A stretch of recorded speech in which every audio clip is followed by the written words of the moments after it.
Hello and thank you for joining me. This is Taliesin McKnight, and today's lesson is the Magician Tarot card. The Magician Tarot card.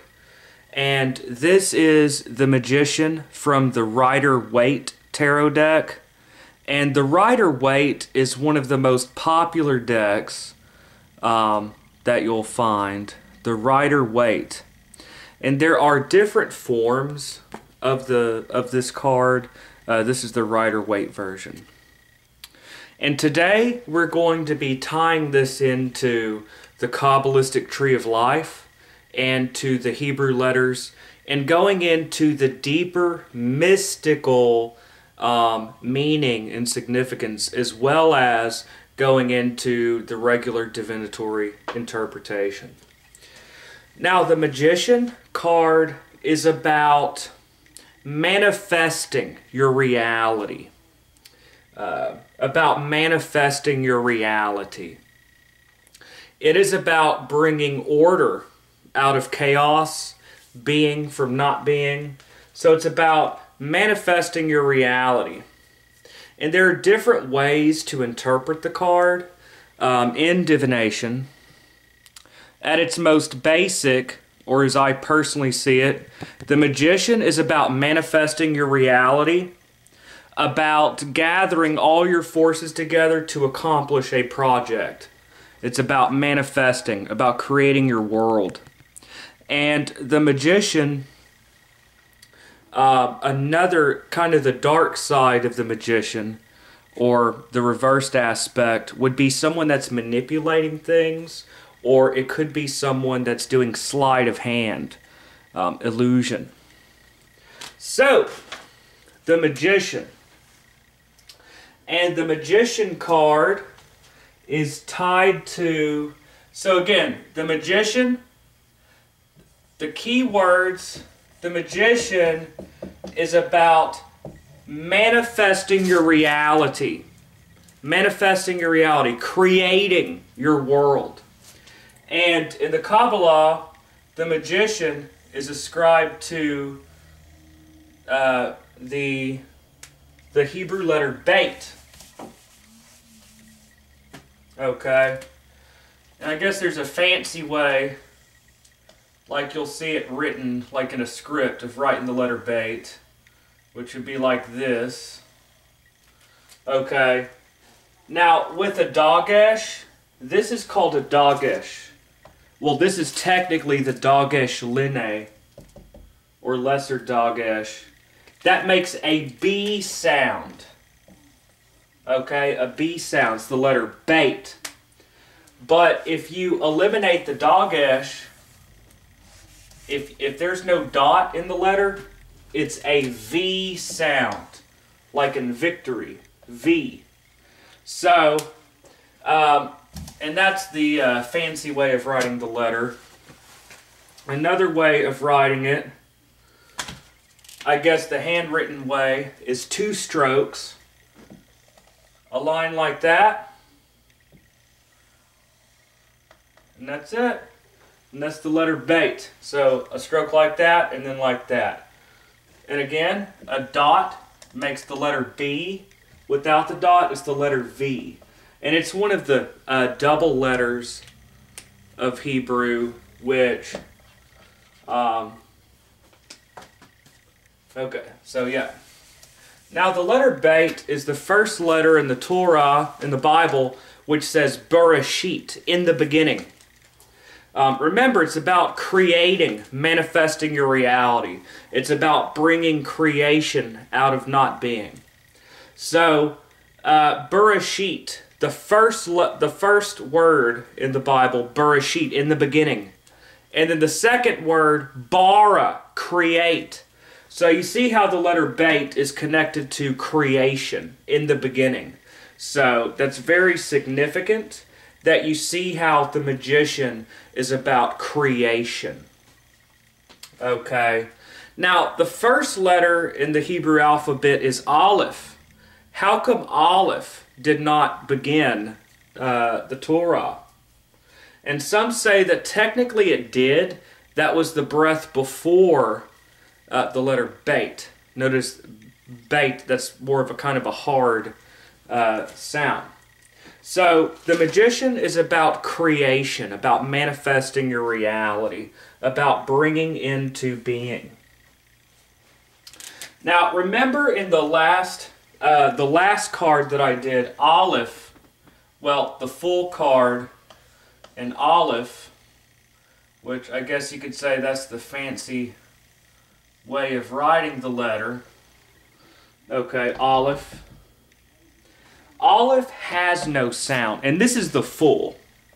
Okay, the full is the Hebrew letter Aleph. Today we're talking about the magician, but I'm kind of going back a little bit to the full. Remember, the full is about impulse. The full is about taking a leap into the void.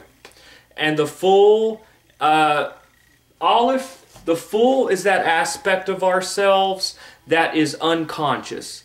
It is the true personality before we are conditioned by society, by our parents, our teachers, our peers, by the zeitgeist, which is the paradigm that most people, how everyone sees the world. And we kind of mold our view of the world according to society. The lesson of the fool, this is the true human being without this conditioning. It is the true human being without all these social masks, these self-concepts. So I guess you could say the deeper mystical secret teachings of the Fool card is about how illusory all these self-concepts are. You know, you go to high school, you see it the most. You have the jock, the nerd, the prep, you know, the gangster. It's what we have today. You know, Papa Cat. So you have all these different self-concepts. The Fool teaches us that's all illusory. And the letter Aleph, again, this is the last card we did, has no, Aleph is silent. It makes no sound. But Aleph, like the letter Ayin, it's given a sound by the vowel marks. For example, you put a dot above Aleph, it's O sound. Okay? If you put a dot, one dot below the letter Aleph, it makes an E sound. Okay? If you make two dots below, by the way, that up there is called Holim. The one dot is a Hirek, it's an E sound. Two dots, that's an E sound. A line like this, or a little T symbol, it's ah sound. So you see that while Aleph is silent, all these little marks make a sound. In the same way, within our selfhood, there's nothing really to grasp, but we're given these structures. So you see, that is the lesson of Aleph. Bait teaches us, I guess if you want to say, what is the deeper meaning of the letter Bait? It would be will. Willpower, the power to manifest and see projects through. So, on the Kabbalistic tree of life, okay, there is Keter, Chokhmah, and Binah. This is the supernal triad on the Kabbalistic tree of life. Okay, and we're looking at the first two paths. Keter, Chokhmah, and Binah, the first two paths on the Kabbalistic tree of life. Aleph is right here. Okay, again, it's Keter, Chokhmah, Binah. Again, Chokhmah is a coming into being, out of not being. And it is a rush of energy. And within our own consciousness, Chokhmah is the subconscious. It is that type of knowledge that comes as a burst of insight, a burst of inspiration or intuition that flashes lightning light across consciousness. Now the letter Bait connects Keter to Binah. Okay, connects Keter to Binah. And again, Binah is that aspect of consciousness that is deductive reasoning. It is logic. It is this versus that. This is the logical aspect of the mind. And again, Hebrew, the Hebrew words come from three-letter roots. And Binah comes from the Latin root bain, okay? The Hebrew word bain, which means between. So Binah, which means understanding, comes from between, as in distinguishing between this and that. This is the logical aspect of the mind, Keter to Binah. So while Aleph, the fool, is a rush of energy, this is impulse. Binah, this is the logical aspect of the mind that wants to create, desires to manifest. So, as two different modes of thinking, Aleph and Beit, the fool and the magician, which you think of, it just shows you how we're conditioned. You think of a foolish person and a wise man, the magician. The fool is impulse, and the magician is will. It is to create, to control. It is to manifest. So let's say you want to go on a diet. That's a goal. You're the magician trying to create. The full part is going to want to, oh, I want a big cheeseburger. And then so you have a struggle with these two types of thinking. Neither one is really superior to the other. It's just two different forms of knowledge. So while Aleph represents nothingness, I guess you could say chaos, not being. Beit is being. This is consciousness coming out of unconsciousness. Order coming out of chaos. So that is, the letter Beit is about creation, about being, coming from not being, about bringing order out of chaos. So the letter Beit and the magician card, again, Bereshit, in the beginning, bara, created. This is about manifesting your reality. It's about creation. And of course, the letter Beit means house, and it is a receptacle. It's kind of a female symbol, okay, which connects to Binah, creation. And it's connected to the number 2, again, distinguishing this versus that logical, conscious aspect of the mind. So the magician is that aspect of our minds that is goal-oriented, and we want to create. Let's say that there's just this rock, a rough stone. That's the fool. It's just being. The magician is that part of ourselves that wants to chisel away and create a structure, order, out of chaos. It wants to organize, to create something. Okay? It is that part of ourselves that wants to go out there and accomplish, to create our world. Out of a chaotic mass, you create a structure and you create. You take just a lump of clay and you make a statue or whatever. So this is that aspect of ourself that wants to create, to manifest. Okay. So the letter Beit is ascribed the number 2. And this also brings the magician to Mercury. Now, the 7 double letters of the Hebrew alphabet are ascribed to 7 planets. And there's a reason they're called double letters. Beit, again, without a dagesh, it's the letter V. Veit, like victory. With a dagesh, it's a B sound. Okay, so that is a double letter. There's a soft and a hard sound. And this is ascribed to Mercury. Okay? Which Mercury has positive and negative qualities. Mercury could be about, well, I'll go into that in a second. And then another double letter is Dalet. Okay? And in modern Hebrew, there's no difference with or without a dagesh. But many scholars believe that in biblical Hebrew, in ancient times, without the dagesh, it probably made a the sound, like the. In modern Hebrew, again, there's no distinguishing. It's just a D sound. Gimel, there's really, I don't think there ever was a distinguishing between the sounds with or without the dagesh. So that's an exception to the rule. And then Beit, Dalet, Gimel, let's see, Kaf. Okay, with the dagesh, it's a K, a strong K sound.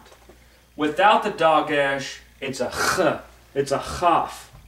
So Kaf and Chaf. So you see, with or without the dagesh, it makes two different sounds. Another one is Pe.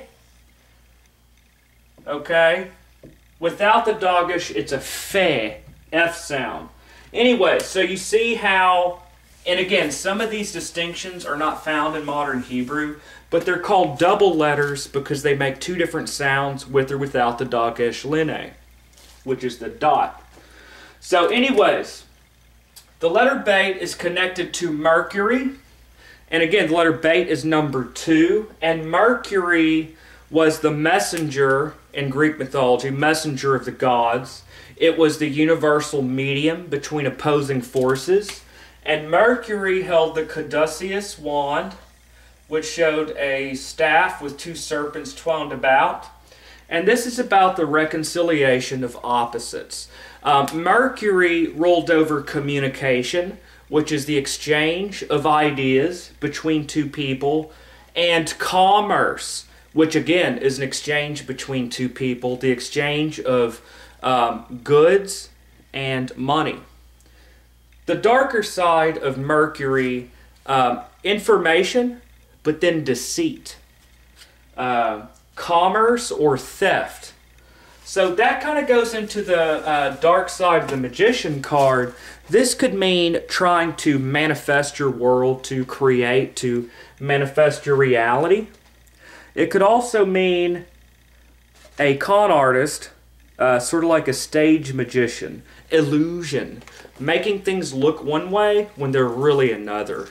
Someone trying to manipulate events. So that's kind of the darker side of the magician. Now, how do you interpret this in a reading? Again, I repeat this over and over. This is how I see it. You compare it with other cards around it. For example, if you get the magician and you see some kind of a theft or sneakiness elsewhere in the reading, say you get the 7 of Swords. I usually interpret 7 of Swords as someone being sneaky, doing something. So, whether reversed or upright, if you get the Magician next to that, or the Moon, which is deceit, again, it can mean that, among other things. So the tarot cards can mean lots of things. So you look at what's around it. That would mean a deception. If you see a bunch of prosperity cards around the Magician, a new job, let's say you're going job hunting, that would mean that that's that aspect of the Magician where you're trying to accomplish a goal, to see a project through. So that's more the materialistic, positive side of the Magician on trying to manifest your goal, trying to harness all your forces together to accomplish, which is sort of like the Chariot. If you see a bunch of mystical cards, like the Hermit, the High Priestess, then that would bring out a more mystical side. So look at the cards that are around it. Okay. So, now what does this teach? If you look at the Magician card, he points up and he points below. He is drawing energy from above and channeling that energy below. He is directing his forces to accomplish. And again, Beit is connected to the number 2. The Magician is really Mercury. Remember the caduceus wand, he's connecting opposites. This is about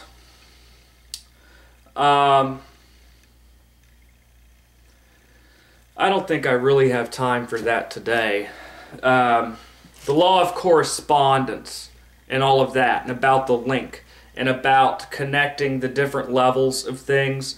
I think I talked about that before in Heinrich Cornelius Agrippa's 3 books of occult philosophy about planets, astrology, and then stones and herbs, and how magicians historically, like in the Middle Ages, would connect these two because these two are connected. I guess you could say by the universal medium, about connecting different levels of reality by the law of correspondence. I don't think I really have time for that today, but this is about manifesting your reality. Now, how does the magician compare with the cards next to it? Again, the fool, you think of a foolish person. The next card, the magician, a wise man. Compare the fool to the high priestess. That's masculine and feminine. Masculine, I guess you could say, spirituality, female spirituality. How do you compare the high priestess with the empress? That's the celestial feminine, and then more of an earthly, maternal feminine.